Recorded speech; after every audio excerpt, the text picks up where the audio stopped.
মাথাপিছু আয় বা জিডিপির বিচারে সবচেয়ে এগিয়ে থাকা যুক্তরাষ্ট্রে নিম্ন আয়ের মানুষের সংখ্যাটিও নেহাতই কম নয়। নিয়মিত খাবার জোগাতে যাদের নির্ভর করতে হয় ফুড স্ট্যাম্প বা স্ন্যাপ সুবিধার উপর, এই সংখ্যাটি 4,20,00,000। কিন্তু এখন শাটডাউনের প্রভাবে মার্কিন সরকার বন্ধ থাকায় অনিশ্চয়তার মুখে পড়েছে স্ন্যাপ সুবিধা, হুমকির মুখে পড়েছে নিম্ন আয়ের মার্কিনীদের খাদ্য নিরাপত্তা। স্ন্যাপ সুবিধাই বা কি, এসব জানাতে সঙ্গে আছি তামান্না খন্দকার। বিরোধী দল ডেমোক্র্যাটদের চাওয়া ফেডারেল বাজেটে অ্যাফোর্ডেবল কেয়ার অ্যাক্ট বা ACA এর জন্য অতিরিক্ত স্বাস্থ্য বীমা ভর্তুকি বাড়ানো হোক। বিপরীতে রিপাবলিকানদের দাবি আগে বাজেট অনুমোদন, তারপর ACA ভর্তুকি নিয়ে আলোচনা।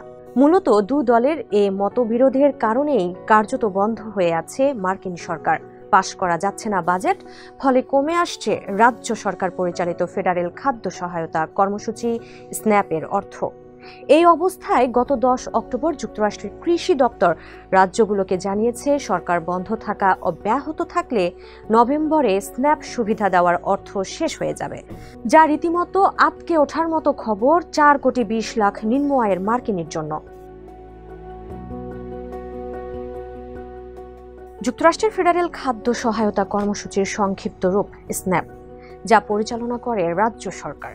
এই সুবিধার আওতায় গড়ে একজন ব্যক্তি প্রতি মাসে প্রায় $190 ও একটি পরিবার প্রায় $356 পায়, যা দিয়ে ওই ব্যক্তি বা পরিবার তার খাদ্য চাহিদা মেটায়।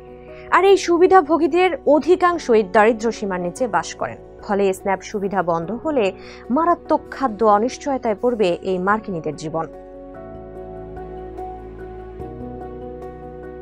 সামাজিক যোগাযোগ মাধ্যমে অনেকেই দাবি করেছেন তহবিল সংকটে আগামী 1 নভেম্বর থেকেই এই সুবিধা বন্ধ হয়ে যাবে।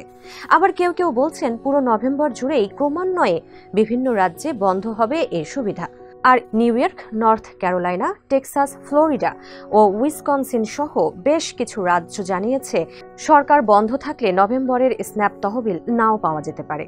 এই সংকট নিরসনে ক্যালিফোর্নিয়ার গভর্নর গ্যাভিন নিউজম জানিয়েছেন খাদ্য ব্যাংকগুলোকে সমর্থন দিতে ন্যাশনাল গার্ড মোতায়েন ও $80 মিলিয়ন রাজ্য সহায়তা দেয়া হবে।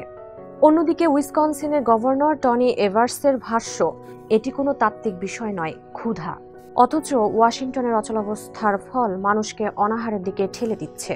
এদিকে USDA বলছে একটি জরুরি তহবিল আছে তাদের, যা দিয়ে প্রায় 2/3 মাসের সুবিধা দেওয়া সম্ভব।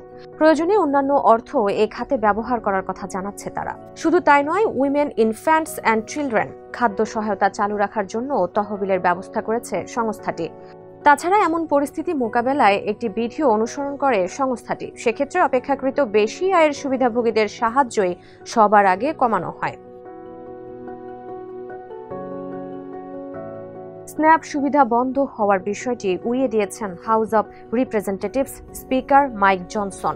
তার ভাষ্য, আমরা স্ন্যাপ কাটছাট করছি না।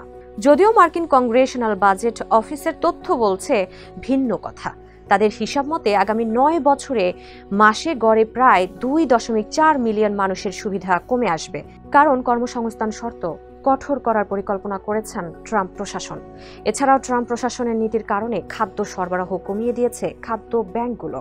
কেননা USDA তথ্য অনুযায়ী স্ন্যাপে ব্যয় হওয়া প্রতি ডলারে প্রায় 25 সেন্ট যায় মার্কিন কৃষক ও পশুপালকদের হাতে, যা বন্ধ হলে অনিশ্চয়তা বাড়বে কৃষি খাতেও।